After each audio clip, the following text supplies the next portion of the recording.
కేవలం సర్టిఫికేట్ కాదు, real time AI knowledge తో మీ IT డ్రీమ్ నెరవేర్చుకోండి. ఇప్పుడు 35% చెల్లించండి, మిగతాది ప్లేస్మెంట్ తర్వాతే. Welcome to iDream media. So జనరల్గా డయాబెటీస్ ప్రతి ఇంట్లో ఒక డయాబెటిక్ పేషెంట్ ఉంటున్న పరిస్థితి మనం చూస్తూ ఉన్నాము. అయితే డయాబెటీస్ అనేది ఎందుకు ఇంతలా పెరిగిపోయింది, రాకుండా జాగ్రత్తలు ఏం తీసుకోవాలి, వస్తే మనం ఫుడ్ ద్వారా దీన్ని కంట్రోల్ చేసుకోవచ్చా, రివర్స్ చేసుకోవచ్చా, తగ్గించుకోవచ్చా, జాగ్రత్తలు ఏం తీసుకోవాలి, పూర్తి వివరాలు తెలుసుకుందాం. మనతో పాటు ప్రముఖ nutritionist and fitness coach Lakshminarayana గారు ఉన్నారు. సార్ నమస్తే అండి. నమస్తే అండి.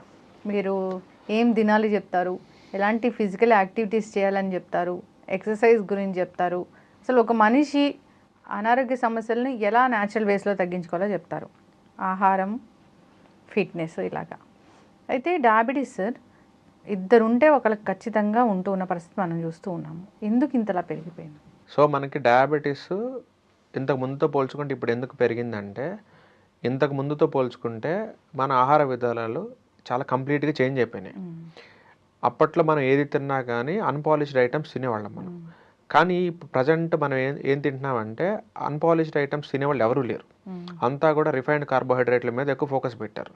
సో రిఫైన్డ్ కార్బోహైడ్రేట్స్ తీసుకోవటం వల్ల మన బాడీలో ఫ్యాట్ స్టోరేజ్ విపరీతంగా ఉంటుంది అనమాట. అందుకే ఇప్పుడు చూస్తే మనకు ఒబెసిటీ కేసులు కూడా విపరీతంగా పెరిగిపోతున్నాయి. మీరు ఎప్పుడైతే అన్పాలిష్డ్ ఐటమ్స్ కనుక మీరు తీసుకుంటే మీ బ్లడ్లోకి ఇన్సులిన్ అనేది అంత త్వరగా స్పైక్ అవుతుంది అనమాట. చాలా స్లోగా మీకు energy through out the day release అవుతూ ఉంటుంది. సో మీరు ఎప్పుడైతే ఇన్సులిన్ స్పైక్ని మీరు కంట్రోల్ చేయగలుగుతారో మీరు డయాబెటిక్ని జయించిన వాళ్ళు అవుతారు, అండ్ ఒబేసిటీని కూడా జయించిన వాళ్ళు అవుతారు. సో ఫస్ట్ డయాబెటీస్ ఇప్పుడు ఎందుకు ప్రజెంట్ సొసైటీలో ఎక్కువ అవుతుందంటే అందరూ కూడా రిఫైన్డ్ కార్బోహైడ్రేట్స్ తినటం వల్ల, అదొక మెయిన్ రీజన్. సెకండ్ రీజన్ ఏంటంటే అప్పట్లో మనకి ఫిజికల్ వర్కౌట్ అనేది చాలా ఎక్కువ ఉండేది. లైక్ పొలం పనులు చేసినా కానీ, కార్పెంటరీ వర్క్స్ తీసుకున్నా కానీ, ప్లంబింగ్ వర్క్స్ తీసుకున్నా కానీ మనకి ఏదో ఒక ఫిజికల్ వర్కౌట్ ఉండేది. కానీ ఇప్పుడు ఏమైందంటే అందరూ కూడా సాఫ్ట్వేర్ ఫీల్డ్ అని కానీ, యాంకరింగ్ ఫీల్డ్ అని కానీ, లేకపోతే సమ్ మెడికల్ డిపార్ట్మెంట్స్ అయినా సరే, ఎవరైనా సరే అందరూ కూర్చొని చేసే జాబ్లు వచ్చేసినాయి. సో జిమ్కి వెళ్ళే వాళ్ళు కానీ, ఫిజికల్ వర్కౌట్ చేసే వాళ్ళు ఎవరూ లేరు. ఏదో కొంతమంది డైలీ లేబరర్స్ చేస్తున్నారు తప్ప మిగతా వాళ్ళు ఎవరు కూడా ఇల్లు ఆఫీసు మాత్రమే టైం పాస్ చేస్తున్నారు. పోనీ సాటర్డే సండే వచ్చింది అప్పుడైనా వర్కౌట్ చేస్తారంటే అప్పుడు కూడా ఫ్యామిలీని తీసుకొని ఆ 5 రోజుల స్ట్రెస్ని పోగొట్టుకోవడం కోసం ఏదో మూవీకి కానీ లేకపోతే అవుటింగ్ కానీ వెళ్తారు తప్ప ఇక్కడ వర్కౌట్ చేసే వాళ్ళు ఎవరూ లేరు. సో ఎప్పుడైతే మనకి వర్కౌట్ అనేది తగ్గిపోయిందో అప్పుడు మన బాడీ అంతా కూడా డయాబెటీస్ రావడానికి రెడీగా సిద్ధంగా ఉంటుంది అనమాట. మీరు ఎప్పుడైనా చూడండి, ఫారెన్ కంట్రీస్లో కనీసం అక్కడ లేబర్ పర్సన్కి కూడా ప్రోటీన్ అంటే ఏంటి, హెల్తీ ఫ్యాట్ అంటే ఏంటి, ఫైబర్ అంటే ఏంటి, కార్బోహైడ్రేట్ ఏంటి మినిమం ఐడియా ఉంటుంది. కానీ మనం ఇక్కడ పెద్ద పెద్ద కాలేజెస్లో ఉన్న ప్రొఫెసర్లకు కూడా హెల్తీ ఫ్యాట్ గురించి, ఫైబర్ గురించి, ప్రోటీన్ గురించి, కార్బోహైడ్రేట్స్ గురించి మినిమం ఐడియా కూడా లేదు. అండ్ ఇంకా అన్ఫార్చునేట్గా కొంతమంది డాక్టర్లు కూడా ఈ మధ్య డయాబెటీస్ ఉంటుంది. ఈ మధ్య కొంతమంది గైనకాలజిస్టులకు కూడా PCOD, థైరాయిడ్ ప్రాబ్లమ్స్ ఉంటున్నాయి. వాళ్ళకు కూడా ఆ ప్రాబ్లమ్స్ ఎలా తగ్గించుకోవాలో తెలియక న్యూట్రిషనిస్టులను అడుగుతున్నారు. అంటే న్యూట్రిషనిస్టులకి ప్రాబ్లం వస్తే, మెడికల్ ప్రాబ్లం వస్తే డాక్టర్లు ఆదుకుంటున్నారు. డాక్టర్లకి PCODలు, థైరాయిడ్లు, డయాబెటీస్లు వస్తే మాత్రం న్యూట్రిషనిస్టులు ఆదుకుంటున్నారు. ఇది పరస్పరం మ్యూచువల్ ఎక్స్చేంజ్ లాగా జరుగుతుంది అనమాట.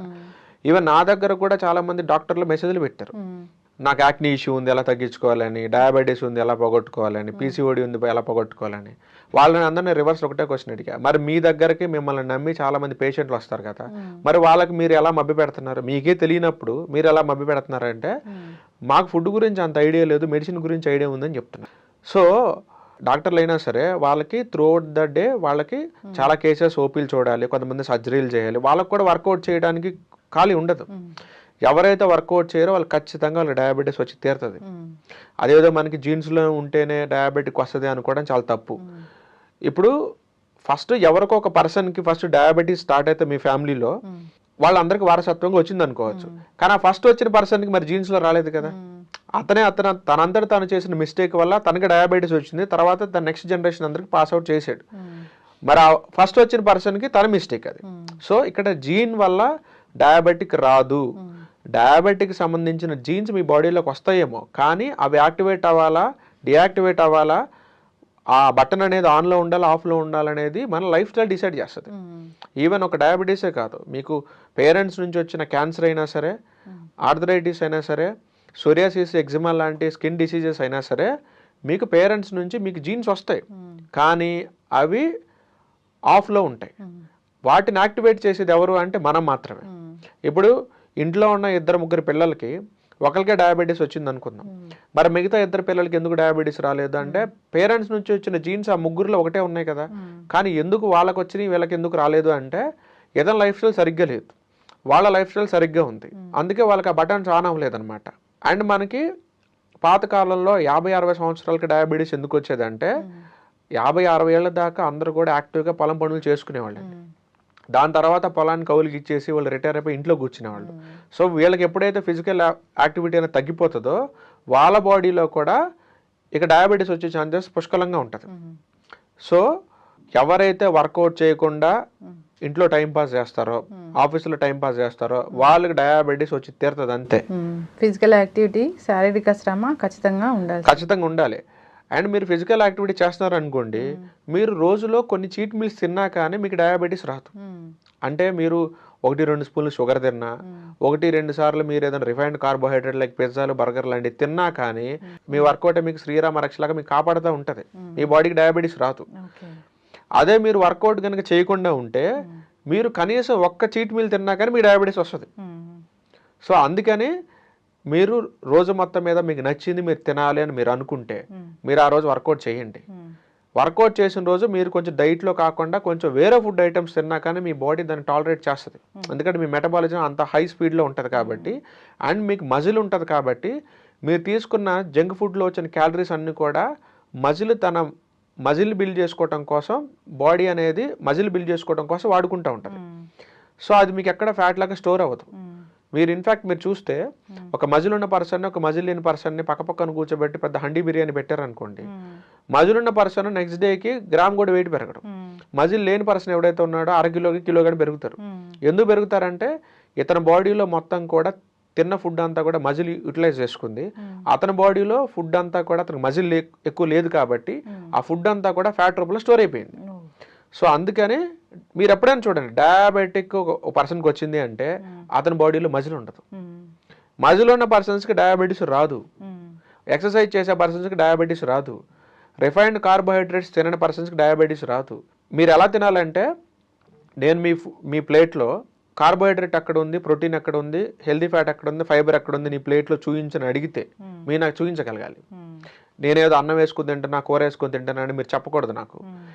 నేను చెప్పిన ఈ 4 items, carbohydrates, healthy fat, protein, fibre, ఈ 4 మీ ఫుడ్లో ఉన్నాయా లేదా అని మీరు చూసుకోండి. అది మార్నింగ్ ఫుడ్లో ఉండాలి, మధ్యాహ్నం ఫుడ్లో ఉండాలి, ఈవినింగ్ ఫుడ్లో ఉండాలి. ఆ 4 ఐటమ్స్ లేకుండా మీరు అసలు మీల్ తినడానికి వీలు లేదు. అవసరమైతే వదిలేసి మంచినీళ్ళు దాకా ఊరుకోండి. ఆ 4 ఖచ్చితంగా మీరు ఉండి తీరాల్సిందే. సో మీరు హెల్దీ ఫ్యాట్ ఐటమ్స్ ఏంటనేది ఒక లిస్ట్ ఒకటి పెట్టుకోండి, ప్రోటీన్ ఐటమ్స్ ఏదైతే ఉన్నాయో లిస్ట్ పెట్టుకోండి, ఫైబర్ ఐటమ్స్ ఏవైతే ఉన్నాయో లిస్ట్ పెట్టుకోండి, కార్బోహైడ్రేట్స్ ఏమైనా లిస్ట్ పెట్టుకోండి. అందులో ఒక ఐటమ్, ఇందులో ఒక ఐటమ్, ఇందులో ఒక ఐటమ్, అందులో ఒక ఐటమ్ తీసేసుకొని మీరు ఫుడ్ ప్రిపేర్ చేసుకోవాలి. అలా చేస్తే మీకు జీవితంలో డయాబెటీస్ రాదు. మార్నింగ్ మీరు ఇడ్లీ తీసుకున్నారు, అందులో చట్నీ వేసుకుని తిన్నారు, మీకు కార్బోహైడ్రేట్స్ వచ్చింది, మరి అందులో ప్రోటీన్ మిస్ అయిందా, హెల్దీ ఫ్యాట్ మిస్ అయిపోయిందా, ఫైబర్ మిస్ అయిపోయిందా? నేను 4 చెప్తే మీరు ఒకటే తిని మిగతా 3 మీరు మిస్ చేశారంటే మీకు డయాబెటీస్ వస్తుంది. మరి మీరు మధ్యాహ్నం పూట అన్నం తింటారు, కొంచెం కూర తింటారు, అంటే కార్బోహైడ్రేట్స్ మాత్రమే తింటున్నారు, ప్రోటీన్ మిస్ అయింది, హెల్దీ ఫ్యాట్ మిస్ అయింది, ఫైబర్ మిస్ అయింది. మేబీ మ్యాక్సిమం మీరు కూర యాడ్ చేస్తున్నారు అనుకోండి, మీకు ఫైబర్ వచ్చే ఛాన్స్ ఉంది, but still protein, healthy fat miss అయిపోయినట్టే కదా. పోని నెయ్యి వేసుకున్నారు అనుకోండి, హెల్దీ ఫ్యాట్ కూడా కవర్ చేసుకున్నారు, మళ్ళీ ప్రోటీన్ మిస్ అయిపోయింది కదా. నైట్ తీసుకోండి, ఏదో ఒక ఆలుగడ్డ కర్రీనో ఏదో ఒకటి పెట్టుకొని మీరు 2 పుల్కాలు తింటారు. సో ఇక్కడ మీరు కార్బోహైడ్రేట్లు తింటున్నారు. పోనీ హోల్ వీట్ పుల్కాలు తిన్నారు అనుకోండి, కార్బోహైడ్రేట్తో పాటు ఫైబర్ కూడా వచ్చింది అనుకుందాం మీకు, మరి స్టిల్ మీకు ప్రోటీన్ మిస్ అయింది, హెల్దీ ఫ్యాట్ మిస్ అయింది. పోనీ అక్కడ మీరు 2 గుడ్లు పెట్టుకున్నారు అనుకోండి, ప్రోటీన్ కవర్ చేశారు, మరి హెల్దీ ఫ్యాట్ అక్కడికి పోయింది. సో ఇలాగా మీరు 4 ఐటమ్స్ మీ ఫుడ్లో లేకుండా మీరు తిన్నారా, మీకు డయాబెటీస్ వచ్చినట్టే. సార్, డయాబెటీస్ వచ్చింది అంటే దాన్ని ఎట్లా రివర్స్ చేస్తారు? డైట్తో తగ్గించుకోవచ్చు, రివర్స్ చేయొచ్చు అని చెప్తూ ఉంటారు కదా. అసలు ఏం తింటే తగ్గుతుంది, ఏం తింటే రివర్స్ అవుతుంది? యాక్చువల్గా మనకి ఇక్కడ డయాబెటీస్లో టైప్ 1, టైప్ 2 డయాబెటీస్ 2 ఉంటాయండి. సో మనకు వచ్చిన డయాబెటీస్ ఏదైనా మనకు తెలిస్తే దానికి తగ్గించడం కూడా అంతే ఈజీ ఉంటుంది మనకి. యూజువల్గా మనకు వచ్చే 90% కేసెస్ అన్నీ కూడా టైప్ 2 డయాబెటీస్ నుంచి వస్తాయి. యూజువల్గా టైప్ 1 డయాబెటీస్ అప్పట్లో మనం ఎక్కువ కూడా చిన్నపిల్లలు చూసేవాళ్ళం. 4 సంవత్సరాలు దాటిపోయిన పిల్లల నుంచి టైప్ 1 డయాబెటీస్ స్టార్ట్ అయ్యేది. టైప్ 2 డయాబెటీస్ అనేది మన లైఫ్ స్టైల్ సరిగ్గా లేకుండా మన తప్పుల ద్వారా మనం తెచ్చుకున్న ఆ మిస్టేక్స్ వల్ల మనకి టైప్ 2 డయాబెటీస్ వస్తుంది. టైప్ 1 అనేది మన మిస్టేక్స్ వల్ల రాదండి. మనకి కొన్ని ఆటో ఇమ్యూన్ ఇష్యూస్ ఉండటం వల్ల, అలాంటి డిజార్డర్స్ వల్ల, పేరెంట్స్ నుంచి వచ్చిన జీన్స్ వల్ల కానీ, మన బాడీలో జరిగిన వైరస్ అటాక్ వల్ల కానీ మనకి ఆటో ఇమ్యూన్ ఇష్యూస్ వస్తూ ఉంటాయి. సో దానివల్ల మనకి టైప్ 1 వస్తుంది. సో దాంట్లో మన మిస్టేక్ ఉండదు అక్కడ. టైప్ 2 అనేది ప్యూర్లీ మనం చేసే మిస్టేక్ వల్ల వస్తుంది. అందుకే మోస్ట్ ఆఫ్ ది కేసెస్ అన్నీ కూడా మనం బయట టైప్ 2 డయాబెటీస్లో ఉంటుంటాయి. టైప్ 2 డయాబెటీస్ కేసులో ఏం జరుగుతుంటుందంటే, మన ప్యాంక్రియాస్ అనేది సరిపోయినంత ఇన్సులిన్ని ప్రొడ్యూస్ చేస్తూ ఉంటుంది. కానీ ఆ ఇన్సులిన్ తీసుకోవడానికి మన సెల్స్ రెడీగా ఉండవు.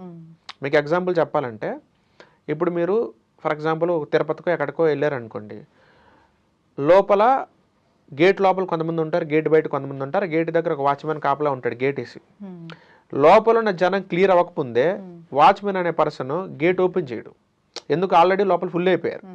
వాళ్ళు లోపల ఉన్న వాళ్ళు దర్శనం చేసుకుని బయటికి వెళ్ళిపోతే అప్పుడు ఇంకో 10 మందిని, ఇంకొక 5గురినో గేట్ ఓపెన్ చేసి లోపలికి ఎలవ్ చేస్తూ ఉంటారు. లోపల ఉన్న జనం అంతా ఫుల్ ఉన్నారనుకోండి, మీరు గేట్ బయట నుంచి ఎంత మొత్తుకున్నా మీకు గేట్ అయితే ఓపెన్ చేయరు కదా. సేమ్ అట్లానే మీ సెల్స్ నిండా ఆల్రెడీ ఫ్యాట్ కానీ గ్లూకోజ్ కానీ నిండిపోయి ఉందనుకోండి, మీరు ఇప్పుడు ఎంత కార్బోహైడ్రేట్స్ ఫుడ్ రూపంలో తీసుకున్నా కానీ అది మళ్ళీ మీ సెల్ లోపలికి వెళ్ళడానికి ఆ గేట్ డోర్లు ఓపెన్ కావు. లోపల ఉన్న ఫ్యాట్ కానీ లోపల ఉన్న ఈ గ్లూకోజ్ ఏదైతే ఎక్స్ట్రా ఉందో అది ఆల్రెడీ క్లియర్ అయిపోతే అప్పుడు మళ్ళీ కొంచెం గేట్ ఓపెన్ చేసి కొంత గ్లూకోజ్ లోపలికి తెచ్చేసుకుంటుంది మళ్ళీ. ఇక్కడ మనకి ఏం జరుగుతుందంటే, ఈ టైప్ 2 డయాబెటీస్ కేసు అంటే ఇదే. ఇన్సులిన్ సరిగ్గా ఉంది, కానీ ఆ ఇన్సులిన్ని మన బాడీలో ఉన్న కార్బోహైడ్రేట్స్ని సెల్ లోపలికి తీసుకెళ్లేది ఒకే ఒక కీ ఏంటంటే ఇన్సులిన్ అనమాట. సో ఈ ఇన్సులిన్ అనేది కార్బోహైడ్రేట్స్ని తీసుకొని సెల్ లోపలికి వెళ్ళడానికి ట్రై చేస్తుంటే అక్కడ ఉన్న వాచ్మెన్ అనేది ఆపుతున్నారు. ఎందుకు ఆపుతున్నారంటే, లోపల ఆల్రెడీ సరిపడా ఉంది, నువ్వు ఇంకా ఎక్కడ మనిషిని పట్టుకొని వస్తున్నావు. ఇన్సులిన్ అంటే నథింగ్ బట్ ఒక రిఫరెన్స్ ఆఫీసర్ అనుకోండి. ఇప్పుడు మనం ఒక బిల్డింగ్లో ఉన్నాం, మనం పైకి రావాలనుకున్నప్పుడు, ఇప్పుడు మీరు నన్ను గెస్ట్ కింద ఇక్కడ పిలిచారు, నేను పైకి రావాలనుకున్నప్పుడు ఏం చేస్తారు? మీరు కిందకు వచ్చి నా పర్సనే లోపలికి ఎలా చేయండి అని అంటారు. అప్పుడు వాచ్మెన్ లోపలికి వెళ్తారు. ఇప్పుడు నేను గెస్ట్ అంటే నేను గ్లూకోజ్ అనుకోండి, మీరు నన్ను రిఫర్ చేశారు కాబట్టి మీరు ఇక్కడ ఇన్సులిన్ అవుతారు, అక్కడ ఉన్న వాచ్మెన్ అవుతారు. సో మీరు ఆ గేట్ లోపలికి వెళ్ళాలి అంటే ఇన్సులిన్ అనే పర్సన్ గ్లూకోజ్ అనే పర్సన్ తీసుకుని లోపలికి వెళ్తున్నప్పుడు వాచ్మెన్ ఆపేస్తున్నారు. ఎందుకు ఆపేస్తున్నారు అంటే, లోపల ఆల్రెడీ సరిపడా లోపల ఆల్రెడీ సరిపడా గ్లూకోజ్ రెడీగా ఉంది, ఇదే అతను వాడట్లేదు, చాలా రోజుల నుంచి పెండింగ్ పెట్టాడు, మీరు ఇంకా కొత్త పర్సన్ తీసుకుని వస్తున్నారు ఏంటి లోపలికి, నేను ఒప్పుకోను అని చెప్పేసి అక్కడ బ్లాక్ చేసి పారేసింది. ఈ కేసుని మనం టైప్ 2 డయాబెటీస్ అంటాం. సో ఈ కేసులో మనం చాలా ఈజీగా low carbohydrate and high protein and high healthy fat డైట్ని కనుక మనం ఫాలో అయితే ఖచ్చితంగా ఈ కేసుని 3 నుంచి 6 నెలల టైంలో మనం రివర్స్ చేసేసుకోవచ్చు. అది పెద్ద విషయం కాదు. 3 to 6 months చేసుకోవచ్చు. ఒకవేళ చిన్న ఏజ్లో పిల్లల్లో వచ్చింది అనుకోండి, అంటే లైక్ ఇప్పుడు 18-19 yearsలో వచ్చింది అనుకోండి, ఇంకా ఫాస్ట్గా కూడా మనం తగ్గించేసుకోవచ్చు. ఎందుకంటే వాళ్ళకి ఆల్రెడీ వాళ్ళ బాడీలో హ్యూమన్ గ్రోత్ హార్మోన్స్ ఫుల్గా ఉంటాయి కాబట్టి, అవి యాక్టివ్లో ఉంటాయి కాబట్టి వాళ్ళకి చాలా త్వరగా ఇష్యూస్ రిజాల్వ్ అవుతాయి. ఒక 50 ఏళ్ళు 60 ఏళ్ళు ఉన్న వాళ్ళు అనుకోండి, వాళ్ళలో హ్యూమన్ గ్రోత్ హార్మోన్స్ ఏమి ఉండవు, ఎందుకంటే ఆ గ్రోత్ అంతా ఆగిపోయింది కాబట్టి. సో అలాంటి వాళ్ళకి కొంచెం టైం పడుతుంది, ఇంకొక 4-5 నెలలు టైం ఎక్కువ పడుతుంది. బట్ అందరికీ పాసిబులే. Within 1 year down the లైన్లో మన ఇష్యూస్ అని క్లియర్ చేయొచ్చు. టైప్ 2 డయాబెటీస్లో అయితే. టైప్ 1 డయాబెటీస్లో ఏం జరుగుతుందంటే, మన ప్రమేయం లేకుండా మన ప్యాంక్రియాస్లో ఉన్న బీటా సెల్స్ని మన ఓన్ ఇమ్యూనిటీని డ్యామేజ్ చేస్తూ ఉంటుంది. అది ఎలా డ్యామేజ్ చేస్తుందంటే, ఇప్పుడు ఫర్ ఎగ్జాంపుల్ ఒక దొంగోడు పట్టుకోవడానికి పోలీసులు పరిగెడతా ఉన్నాడు అనుకోండి, ఆ దొంగోడు వైట్ షర్ట్ వేసుకున్నాడు. అతను కనపడకూడదని ఏం చేస్తాడంటే, ఆల్రెడీ వైట్ షర్ట్ వేసుకున్న ఒక మాల్లోకి వెళ్ళి ఎవరైతే వైట్ షర్ట్లు వేసుకొని ఉన్నారో వెళ్ళి వాళ్ళ పక్కన నిలబడ్డాడు అనుకోండి, మీరు అతను కనిపెట్టలేరు. మీరు మిస్టేక్ అయిపోయి వేరే వైట్ షర్ట్ ఉన్న పర్సన్ మీరు అరెస్ట్ చేసే ఛాన్స్ ఉంది కదా, చేస్తారు. మీరు పోలీస్ స్టేషన్కి తీసుకొచ్చిన తర్వాత, బాబు మీరు ఏ దొంగ కోసం వెతుకుతున్నారో నాకు తెలీదు, నేను ఆల్రెడీ అదే టైంకి వైట్ షర్ట్ వేసుకుని అక్కడ ఉన్నాను, మీరు అతను అనుకుని నన్ను పట్టుకుని తీసుకొచ్చానని అంటారు. సో ఇలాంటి కేసెస్లో మనకు టైప్ 1 డయాబెటీస్ అంటాం. అంటే మన లోపలికి కొన్ని వైరస్లు వెళ్తాయి, ఆ వైరస్లు వెళ్ళి ఫస్ట్ దేన్ని అటాక్ చేస్తాయి అంటే మన ప్యాంక్రియాస్ దగ్గరికి వెళ్ళి బీటా సెల్స్ని అటాక్ చేస్తాయి. ఎందుకు ప్యాంక్రియాస్లోని బీటా సెల్స్ని అటాక్ చేస్తాయి అంటే అక్కడ మిలిటరీ ఫోర్స్ అనేది చాలా తక్కువ ఉంటుంది. అక్కడికి మన మిలిటరీ ఫోర్స్ రావడానికి టైం పడుతుంది. ఈ గ్యాప్లో అది ఏదైనా చేసుకుంటుంది. ఎందుకంటే ప్యాంక్రియాస్కి ఓన్గా ఫైటింగ్ చేసే కెపాసిటీ లేదు, అది చాలా వీక్గా కనపడిద్ది. దొంగోళ్ళు ఎప్పుడైనా లోపలికి వచ్చినప్పుడు వీక్ స్పాట్నే ముందు పాయింట్అవుట్ చేస్తారు కాబట్టి ముందు ప్యాంక్రియాస్ చాలా వీక్గా ఉంటుంది, ఫస్ట్ దాన్నే పాయింట్అవుట్ చేస్తుంది అది. అండ్ రెండోది అది ఏం చేస్తుంది అంటే మాలిక్యులర్ మిమిక్రీ చేస్తుంది. అంటే ఏంటి అంటే ప్యాంక్రియాస్లో ఉన్న బీటా సెల్స్కి పైన ఒక ప్రోటీన్ లేయర్ ఉంటుంది. ఈ వైరస్కి పైన ఉన్న ప్రోటీన్ లేయరు, ఈ ప్యాంక్రియాస్లోని బీటా సెల్స్ పైన ఉన్న ప్రోటీన్ లేయరు రెండు ఆల్మోస్ట్ సిమిలర్గానే ఉంటాయి. అంటే రెండు వైట్ సెట్లు. అప్పుడు మీరు కన్ఫ్యూజ్ అవుతుంది, అంటే మీ ఇమ్యూన్ సిస్టమ్ కన్ఫ్యూజ్ అవుతుంది. ఏంటి అంటే ఈ ప్రోటీన్ లేయరు ఆ ప్రోటీన్ లేయరు రెండు సిమిలర్గా ఉండటం వల్ల ఇది కూడా వైరసే అనుకొని వైరస్తో పాటు మీ బీటా సెల్స్ని కూడా చంపేస్తుంది. మీరు ఎన్నిసార్లు బీటా సెల్స్ తయారయ్యే ఫుడ్ మీరు తింటున్నా అది వాటిని వైరసే అనుకొని దాన్ని చంపేసుకుంటే పనిలోనే ఉంటుంది. సో మీకు ఎప్పటికీ బీటా సెల్స్ మీ బాడీలో ఉండవు ఇంకా. సో ఈ కేసుని మీరు టైప్ 1 డయాబెటీస్ అంటారు.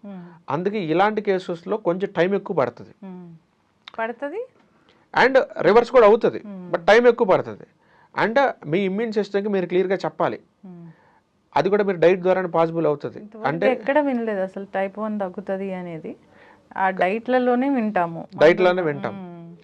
కాకపోతే ఈ టైప్ 1లో కూడా ఇంకొక కేసు ఉంటుందండి, సబ్ కేసు ఉంటుంది. దాన్ని టైప్ 1 డయాబెటీస్లోనే మనకి కీటో ఎసిడోసిస్ అని ఒక కేసు ఉంటుంది. అంటే ఏంటంటే ఇప్పుడు మనం బాడీలో మనం ఎప్పుడు కూడా గ్లూకోజ్ డైట్ ఫాలో అవుతున్నాం అనుకోండి, మనకి యూరిన్ టెస్ట్ చేస్తే గ్లూకోజ్ రావాలి, కీటోన్స్ రావు, ఎందుకంటే మనం కీటో డైట్ చేయట్లేదు కాబట్టి. కానీ ఈ కీటో ఎసిడోసిస్ అనే కేసులో ఏం జరుగుద్దంటే వాళ్ళు గ్లూకోజ్ డైట్ ఫాలో అవుతున్నా కానీ వాళ్ళకి యూరిన్ టెస్ట్ చేస్తే ఆ యూరిన్లో కీటోన్స్ కనపడితే గ్లూకోజ్ కూడా కనపడుతుంది. పోనీ ఒకవేళ పొరపాటున వాళ్ళు కీటో డైట్ చేశారనుకోండి, వాళ్ళ యూరిన్లో ఓన్లీ కీటోన్స్ మాత్రం కనపడాలి, కానీ కీటోన్స్ కనపడితే గ్లూకోజ్ కూడా కనపడుతుంది. సో ఈ కేసులో ఏమవుద్దంటే బాడీకి ఆ సిగ్నల్స్ వేరేలాగా మిస్ఇంటర్ప్రెట్ చేసుకుంటాయి అన్నమాట. అంటే మీరు ఏ డైట్ ఫాలో అయినా సరే మీ యూరిన్లో కీటోన్స్ గ్లూకోజ్ రెండు కనపడతా ఉంటాయి. సో ఈ బాడీకి వాటిని ఎలా రిసీవ్ చేసుకోవాలనేది చాలా కన్ఫ్యూజన్గా ఉంటుంది అన్నమాట. ఈ యొక్క కేసుని సపరేట్గా డీల్ చేయాలి. ఈ కేసు మిగతా కేసులతో కొంచెం సపరేట్గా డీల్ చేసి కొంచెం టైం ఎక్కువ తీసుకుంటారు, బట్ ఇవి కూడా తగ్గుతుంది అనమాట. బట్ ఈ కీటో ఎసిడోసిస్ కేసు అయినా సరే మీరు కీటో డైట్ కనుక చేసుకుంటే 100 యూనిట్లు ఇన్సులిన్ తీసుకునే వాళ్ళు కాస్త 3 యూనిట్లు 4 యూనిట్లకు పడిపోతుంది. ఇలాగ కొన్ని రోజులు చేసుకున్న తర్వాత ఆ 3 యూనిట్లు 4 యూనిట్లు కూడా మీరు తీసేసే స్టేజ్కి వెళ్ళిపోతారు. బట్ ఇమీడియట్గా కాదు, కొంచెం టైం పడుతుంది దీనికి. టైప్ 2 డయాబెటీస్ కొంచెం ఫాస్ట్గా తగ్గుతుంది, దాంతో పోల్చుకుంటే టైప్ 1 కొంచెం స్లోగా తగ్గుతుంది. దాంతో పోల్చుకుంటే కూడా ఈ టైప్ 1లో ఈ కీటో ఎసిడోసిస్ కేసెస్ ఇంకొంచెం స్లోగా తగ్గుతాయి, బట్ అన్నీ కూడా పాసిబుల్ అవుతాయి. ఇప్పుడు టైప్ 2 డయాబెటిక్ వాళ్ళు మీ దగ్గరికి రివర్స్ చేసుకోవాలని వచ్చినప్పుడు ఇప్పుడు డైట్ అంటే డైట్ అంటే అందరూ నోరు కట్టేసుకోవాలా ఇదే ఫీల్ అవుతూ ఉంటారు. మోస్ట్లీ డయాబెటీస్ వాళ్ళకి ఇంకా క్రేవింగ్స్ ఎక్కువ ఉంటాయి కాబట్టి అసలు ఏం తిననివ్వరేమోననే ఫీలింగ్ కూడా ఉంటుంది. ఇంకొకటి వీళ్ళ దగ్గర వింటాం ఏంటంటే కొంచెంగా తినండి అనేది వీళ్ళకి చెప్తూ ఉంటారు. వాస్తవంగా మీ దగ్గరకు వస్తే డైట్ అనేది ఎలా ఉంటుంది, నిజంగానే వీళ్ళు కొంచెం మీల్ తీసుకోవడం వల్ల డయాబెటీస్ని రివర్స్ చేసుకోవచ్చా? అంటే యాక్చువల్గా ఇక్కడ కొంచెం తినాలా లేకపోతే 1-2 సార్లు తినాలనేది ఆ పర్సన్ యొక్క వెయిట్ని బట్టి ఉంటుంది. ఇప్పుడు డయాబెటిక్ వచ్చిన పర్సన్ ఎవరైతే ఉన్నారో అతను ఆల్రెడీ హెవీ వెయిట్ ఉన్నాడు అనుకోండి, అతనికి 6 సార్లు 7 సార్లు తినమని చెప్పం మేము. ఓన్లీ ఏంటి అంటే నువ్వు ఆల్రెడీ లావు ఉన్నావు, నీకు ఆల్రెడీ డయాబెటిక్ ఉంది, సో నువ్వు 5-6 సార్లు తినటం కన్నా 1 లేదా 2 సార్లు మీల్స్ అనేది ప్రిఫర్ చేస్తాం. So at the same time 1-2 సార్లు పెట్టడం వల్ల ఏమవుతుందంటే అతను వెయిట్ లాస్ అవుతూ ఉంటాడు, ఐడియల్ వెయిట్కి వచ్చేస్తాడు. అట్ ద సేమ్ టైం అతనికి మేము పెట్టే డైట్లో కార్బోహైడ్రేట్ అనేది ఉండదు కాబట్టి ఆబ్వియస్గా సెల్ లోపల ఉన్న ఎక్స్ట్రా గ్లూకోజ్ అంతా కూడా ఖర్చు అయిపోయి ఆ డోర్ అనేది ఓపెన్ అవుతుంది. సో దట్ అతనికి ఇన్సులిన్ అనేది గ్లూకోజ్ ప్రాపర్గా లోపలికి వెళ్ళి డిస్పోజ్ అవుతుంది అనమాట. సో వాళ్ళకి 3 to 6 months టైంలో ఒక మంచి రిజల్ట్స్ కనపడతాయి. అతను వెయిట్ లాస్ అవ్వాలి, at the same time diabetic కూడా కంట్రోల్ అవ్వాలి. ఇది ఓన్లీ పాసిబుల్ ఎలా అవుతుందంటే కార్బోహైడ్రేట్స్ని తగ్గించేసి ప్రోటీన్ అండ్ హెల్దీ ఫ్యాట్ క్వాంటిటీని పెంచుకుంటూ వెళ్ళిపోవాలి. ఈ ఫార్ములా ద్వారా అచీవ్ చేయొచ్చు మనం. అదే పర్సన్ కనుక ఆల్రెడీ అండర్ వెయిట్లో ఉన్నాడు అనుకోండి, అతని బరువు పెంచాలి. సో అలాంటప్పుడు అతనికి 1-2 మీల్స్ తినమని చెప్పకూడదు, అతనికి 5 to 6 మీల్స్ ప్రిఫర్ చేస్తాం. బట్ అన్ని మీల్స్లో కూడా ప్రోటీన్ అండ్ హెల్తీ ఫ్యాట్తోనే గేమ్ ఆడాలి. ఇక్కడ కార్బోహైడ్రేట్స్ అనేది ఆల్మోస్ట్ నెగ్లిజిబుల్ తీసేస్తాం. ఒకవేళ ఉన్నా కానీ త్రూఅవుట్ ద డేలో ఓన్లీ ఒక 10 grams లేదా 15 grams చాలా లో క్వాంటిటీలో పెట్టాలన్నమాట. ప్రోటీన్ అంటే చికెన్, ప్రోటీన్ అంటే మనకి ఎగ్స్ తీసుకోవచ్చు, చికెన్ తీసుకోవచ్చు, ఫిష్ తీసుకోవచ్చు, మటన్ తీసుకోవచ్చు, పన్నీర్ తీసుకోవచ్చు, టోఫు తీసుకోవచ్చు, ఇలా అనమాట. కార్బోహైడ్రేట్ లేని ఐటమ్స్ మనం ప్రిఫర్ చేసి తీసుకోవాలి.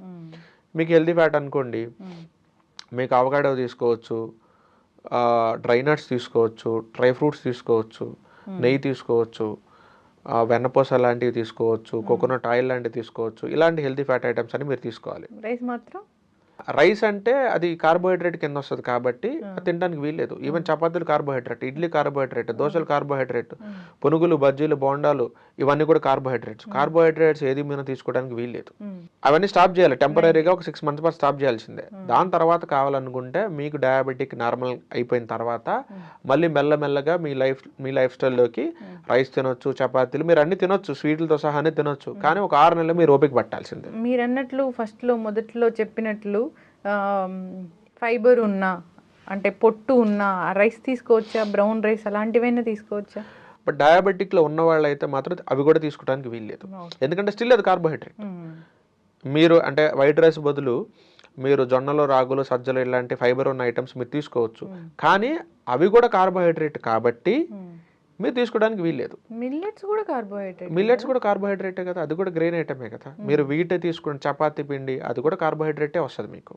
మరి అంటే రైస్ అనేది ఉండదు, ఇంకా మీ డైట్ అనేది సపరేట్గా ఉంటుంది. సపరేట్ అసలు రైస్ అనేది ఉండదు అనమాట.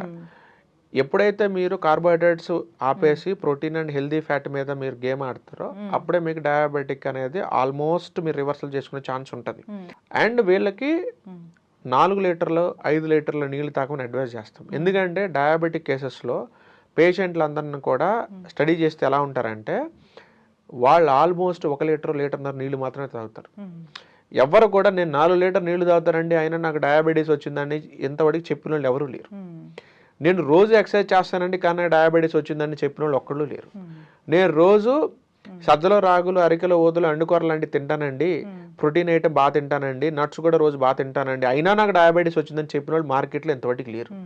డయాబెటీస్ ఒక పర్సన్కి రావాలంటే అతను నీళ్లు తక్కువ తాగాలి, అతను స్లీప్ సైకిల్ అనేది చాలా ఘోరంగా ఉండాలి, ప్లస్ తిన్న ప్రతిసారి కూడా అతనికి ఫుల్లీ కార్బోహైడ్రేట్ ఉన్న ఐటమ్స్ మాత్రం అతను తినాలి. అతను ఎక్సర్సైజ్ అనేది అసలు చేయకూడదు. నీళ్ళు కూడా మ్యాటర్ అవుతుంది. ఎక్సర్సైజ్ అనేది అసలు చేయరు. సో ఇలాంటి పర్సన్స్కి ఎక్కువ మన డయాబెటీస్ వస్తూ ఉంటాం. ఎక్సర్సైజ్ చేయరు అంటే మనము హోమ్ మేకర్స్, అమ్మ ఇలాంటి వాళ్ళని చూస్తాం అనుకోండి, జనరల్గా వాళ్ళు ఇంట్లో పనులు చేస్తారుగా, దాని ఫిజికల్ యాక్టివిటీ అనమా? అసలు ఇంట్లో చేసిన పనులు ఏదైతే ఉన్నాయో, హౌస్ హోర్స్ ఏదైతే ఉన్నాయో వాటిని అసలు వర్కౌట్ కింద కౌంట్ చేయకూడదు. అవి వర్కౌట్ కాదండి. వర్కౌట్ అంటే ఏంటంటే ఒక మజిల్ పార్ట్ని రిపిటేటివ్గా ఒక 10 times కానీ 15 times కానీ 20 times కానీ మీరు రిపిటేషన్ తోటి పంపప్ చేయాలి. మీరు లైక్ ఇప్పుడు మీరు గుంజీలు తీశారనుకోండి, కూర్చొని లేవటం చేస్తారు. 20 సార్లు వేసినప్పుడు మీకు తొడల దగ్గర కానీ మోకాళ్ళ దగ్గర కానీ సర్టెన్ ఒక లోడ్ పడుతుంది. అప్పుడు మీకు అక్కడ ఉన్న మజిల్ అనేది ఒక బర్నింగ్ సెన్సేషన్ వచ్చింది, దాని వర్కౌట్ అనాలి. మనం అక్కడ రిపిటేషన్ అనేది లేదు. ఇప్పుడు అంట్లు కడుగుతాం, అందులో రిపిటేషన్ ఏం లేదు. గరటి తిప్పుతాం, అందులో రిపిటేషన్ అనేది లేదు. మీకు వర్కౌట్ అంటే ఏం జరగాలి, ఎంటైర్ బాడీ జరగాలి. మీరు అంట్లు తోమినప్పుడు మీకు ఓన్లీ 4 hands మాత్రమే కదులుతాయి, గరటి తిప్పినప్పుడు 4 hands కదులుతాయి. మరి కాళ్ళ సంగతి ఏంటి, పొట్ట సంగతి ఏంటి, వెనక వీపు సంగతి ఏంటి? సో ఇవన్నీ బాడీ పార్ట్లు కదలవు కదండి. ఒక పర్టికులర్గా రిస్ట్ ఒకటే తిప్పేసి నాకు వర్కౌట్ అయిందని మనం చెప్పకూడదు. అండ్ మనం వాషింగ్ మిషన్లో బట్టలు వేసుకుంటాం, దానికి ఫిజికల్ వర్కౌట్ లేదు. ఏ ఐటమ్ అయినా ఫ్రిడ్జ్ నుంచి తీసుకొని తింటాం, దానికి ఉండదు. మనం ఇంట్లో గ్రైండర్లు వాడుకుంటాం, దానికి ఫిజికల్ వర్కౌట్ ఏం లేదు. మనకు వర్కౌట్ ఎక్కడ ఉంటుందిరా అంటే ఎప్పుడో వీక్లీ ఒకసారి ఇల్లు ఊడ్చుకుంటా ఉంటాం. ఆ ఒక్క ఊడ్చినప్పుడు కూడా ఏంటి, మనం చాలా పెద్ద చీపుర్లో వాడుకుంటాం కాబట్టి అది కూడా రిస్ట్ ఒకటే కదులుతుంది మనకి. సో ఇది వర్కౌట్ కింద మనం కౌంట్ చేయడానికి లేదు. సో ఇప్పుడు ఎవరైనా ఇంట్లో ఉండి ఈ డయాబెటీస్ని తగ్గించుకోవాలనుకున్నారు అంటే అందరికీ ఒకటే డైట్ ఉండదా?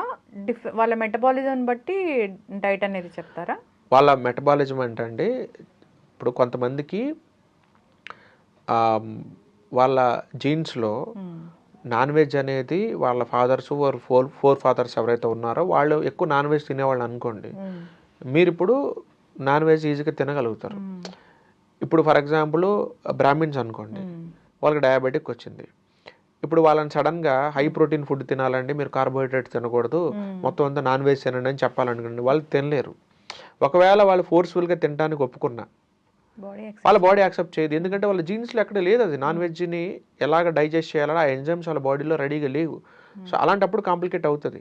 సో అలాంటప్పుడు ఏం చేయాలంటే వాళ్ళకి ఫస్ట్ కంప్లీట్ డయాబెటిక్ రివర్సల్ కాకుండా డయాబెటిక్ మేనేజ్మెంట్ ప్లాన్లో పెట్టాలి. అంటే ఏంటి అంటే ఫుల్ హార్డ్ కోర్ కీటో డైట్లు కాకుండా కార్బోహైడ్రేట్ లిమిటెడ్గా ఇచ్చుకుంటూనే వాళ్ళకి మెల్లమెల్లగా కొంత ఎగ్స్ కానీ కొంత ప్రోటీన్ పౌడర్స్ కానీ కొంచెం కొంచెం నాన్ వెజ్ కానీ ఇలా అలవాటు చేసుకుంటూ వెళ్ళాలి. ఒక ఓవర్ ద పీరియడ్ 6 months కానీ 1 year కానీ వాళ్ళు అలవాటు చేసుకున్న తర్వాత వాళ్ళ బాడీ నాన్ వెజ్కి అలవాటు పడిపోయి ఉంటారు. నాన్ వెజ్ తినమంటే అంటే వాళ్ళకి ఇప్పుడు చాలామంది డైట్ చెప్పినప్పుడు మాకు పన్నీర్ వద్దండి, మేము తినలేము, మేము విలేజ్లో ఉంటాము, ఎక్కడో మా విలేజ్లో విజేతాలు మోర్లు మాకు కనిపించవు, సో మేము పన్నీర్ రోజు మేము కొనుక్కోలేమండి అంటారు. పోనీ టోఫు తినండి అని అడిగితే టోఫు వాసన వస్తుంది మాకు వద్దంటారు. పోనీ చికెన్ తినండి అంటే మేము నాన్ వెజ్ తినమంటారు. ఎగ్స్ తినండి అంటే మా ఇంట్లో ఎగ్ కూడా నాట్ అలౌడ్ అంటారు. సో మన ప్రోటీన్ పౌడర్ వాడండి అంటే అబ్బో అది 4,000 ఉంటుంది డబ్బా మేము వాడమంటారు.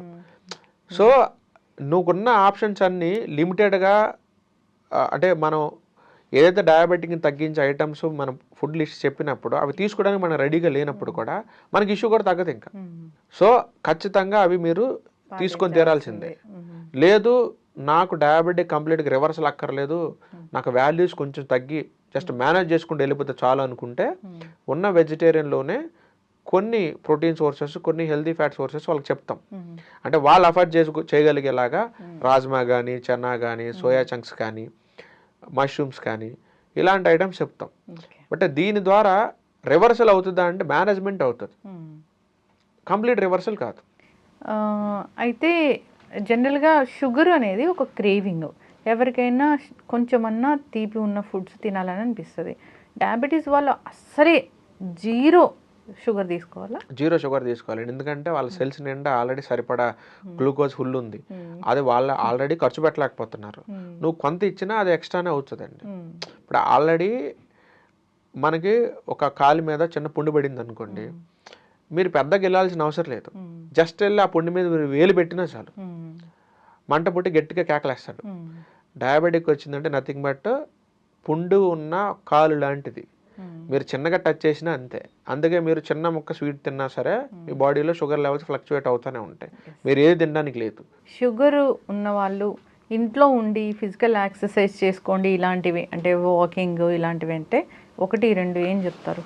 మనకి ఇంట్లో ఏదైనా సరే గుంజలు తీసుకోవచ్చు, మీరు పుషప్స్ తీసుకోవచ్చు, లేకపోతే మీకు ఇంట్లో సన్సెట్ లాంటిది ఉంటే మీరు పులప్స్ తీసుకోవచ్చు, లేకపోతే మీరు ఏదన్నా సూర్య నమస్కారాలు లాంటివి ఏమైనా ఉంటే అది కూడా చేసుకోవచ్చు, వాకింగ్ చేసుకోవాలంటే చేసుకోవచ్చు, మీరు రన్నింగ్ చేసుకోవాలంటే మీరు చేసుకోవచ్చు. సో ఏదైనా సరే మీరు పొట్టకు సంబంధించిన క్రంచెస్ కొన్ని ఉంటాయి అవి మీరు చేసుకోవచ్చు. ఏదైనా సరే ఎంటైర్ బాడీ మీరు ఫోర్ హెడ్ దగ్గర నుంచి కాలు దాకా మొత్తం అన్ని బాడీ పార్ట్స్ మీకు కదలాల్సిందే. మీకు కుదిరితే వెయిట్ లిఫ్టింగ్ చేస్తే ఇంకా త్వరగా మీకు మజిల్ బిల్డ్ అయిపోయి డయాబెటిక్ రివర్సల్ అయ్యే ఛాన్సెస్ చాలా ఫాస్ట్గా ఉంటుంది. సో జిమ్ యాక్సెస్ ఉన్న వాళ్ళు మాత్రం అర్జెంటుగా జిమ్కి వెళ్ళిపోయి వెయిట్ లిఫ్టింగ్ చేయండి. ఆ కార్డియోల మీద వాటి మీద టైం వేస్ట్లు చేయొద్దు, మా అయితే ఒక 15 నిమిషాలు చేసేసుకుని వెయిట్ లిఫ్టింగ్ మీద ఫోకస్ పెట్టండి. ఈవెన్ యోగా చేసేవాళ్ళైనా సరే మీరు ఫస్ట్ వెయిట్ లిఫ్టింగ్ చేసి తర్వాత యోగా చేసుకోండి. మీరు స్విమ్మింగ్ చేసేవాళ్ళైనా సరే వెయిట్ లిఫ్టింగ్ చేసిన తర్వాత చేసుకోండి. ఏరోబిక్స్ చేసినా జూంబా చేసినా వాకింగ్ చేసినా రన్నింగ్ చేసినా సరే మీరు వెయిట్ లిఫ్టింగ్ చేసి తిరాల్సిందే. దాని తర్వాత ఖాళీ ఉంటే మీరు చేసుకోవాల్సింది చేసుకోండి. మీరు ప్రాణాయామం చేసినా సరే మీరు వెయిట్ లిఫ్టింగ్ చేయాల్సిందే. అలా చేస్తేనే మీకు ఫాస్ట్గా డయాబెటిక్ అనేది కంట్రోల్ అవ్వడం జరుగుతుంది. మనకి చక్కటి ఇన్ఫర్మేషన్ అండి, చాలా చక్కగా చెప్పారు. ఇప్పటి వరకు షుగర్ రాలేదు, ఇంకా రాకూడదు అంటే ఒక 4 జాగ్రత్తలు. ఇప్పుడు దాకా అసలు రాలేదు అనుకుంటే ఫస్ట్ మనం ఏం చేయాలంటే ఇన్సులిన్ స్పైక్ అయ్యే ఫుడ్లు మనం ఏది తినకూడదండి. ఇప్పుడు ఫర్ ఎగ్జాంపుల్ మీకు సింపుల్ ఎగ్జాంపుల్ చెప్పాలంటే మీరు ఏ ఫుడ్ అయినా సరే మీరు తినేటప్పుడు నేను చెప్పిన ఇందాక 4 ఐటమ్స్ అంటే protein, carbohydrate, fibre, healthy fat, ఈ 4 మీరు తినబోయే ప్లేట్లో ఉన్నాయి లేదా మీరు చెక్ చేసుకోండి. ఆ 4 ఉన్నాయా మీరు హ్యాపీగా తినేసేయండి. ఆ 4 లేవా తీసుకొచ్చుకొని పెట్టుకోండి, అంతే. అదొకటే థంబ్ రూల్. ఇంకా మీరు 2 సార్లు తింటారా, మీరు 3 సార్లు తింటారా, ఒకసారి తింటారా అనేది మీ వెయిట్ని బట్టి, ఆ రోజు మీకున్న వర్క్ షెడ్యూల్ని బట్టి మీరు డిసైడ్ చేసుకోండి. మీరు ఏ వర్క్ చేయకుండా హ్యాపీగా ఇంట్లో కూర్చొని నెట్ఫ్లిక్స్లో సండే రోజు చిల్ అవుతున్నారు అనుకోండి, ఒక మీల్ తీసుకోండి. మీరు కొంచెం బయటికి వెళ్ళి కొంచెం క్రికెట్ ఆడుకునే పని ఉంది, షటిల్ ఆడుకునే పని కూడా ఉందంటే 2 మీల్స్ తీసుకోండి. ఆ రోజున బయటికి వెళ్ళి షటిల్ ఆడుకోవడంతో పాటుగా కొంచెం పొలంకి వెళ్ళి పనులు చేసే పని కూడా ఉంది నాకు, లేకపోతే వేరే బయట ఫిజికల్ వర్క్ కూడా నాకు ఉంది అనుకుంటే ఆ రోజు 3 మీల్స్ తీసుకోండి. మీరు ఏ రోజు ఎన్ని మీల్స్ తీసుకోవాలనేది ఆ రోజు మీకున్న పనిని బట్టి మీరు డిసైడ్ చేసుకోవాలి. బట్ తిన్న ప్రతి మీల్లో కూడా నేను చెప్పిన ఈ 4 ఐటమ్స్ మీరు పెట్టుకొని తీరాల్సిందే. అలా తీసుకుంటే మీకు జీవితంలో డయాబెటీస్ రాదు. ఓకే, చక్కటి ఇన్ఫర్మేషన్ సార్. డయాబెటీస్ గురించి ఇంకా చాలా చాలా టాపిక్స్ ఉన్నాయి అడగడానికి. జస్ట్ ఇంట్రడక్షన్ మాత్రమే ఇచ్చాము. మనం సిరీస్ అనేది కంటిన్యూ చేద్దాము. ఏ ఫుడ్స్ ఏముంటాయి ఏంటి, ఇలాగా ఎవరు ఎంత వెయిట్ ఎలా తీసుకోవాలి అనేది మనం కంటిన్యూ చేద్దాము. చాలా చక్కటి ఇన్ఫర్మేషన్ అండి. ధన్యవాదాలు. నమస్తే అండి. And for more videos, Please subscribe to iDream. Please subscribe to iDream. Please subscribe iDream. And please subscribe to iDream. For more videos, subscribe to iDream. please like, share and subscribe to the channel. Congratulations, iDream. Subscribe to iDream. Subscribe to iDream. So subscribe to iDream Media. iDream ki iDream team andarki huge congratulations. Please subscribe iDream Media. Please subscribe to iDream. Subscribe iDream. Please subscribe to iDream. iDream అంటే నా కళల channel subscribe చేసుకున్న నోరు తిరుగుతలేదు, మీరైతే గంట గుర్తు కొట్టండి. For more such videos, please subscribe to iDream. Subscribe to iDream. Please subscribe to iDream. Please subscribe iDream Media. Please do subscribe to iDream. Please subscribe to iDream Media. For best entertainment and information, please subscribe iDream. And don't forget to subscribe to iDream.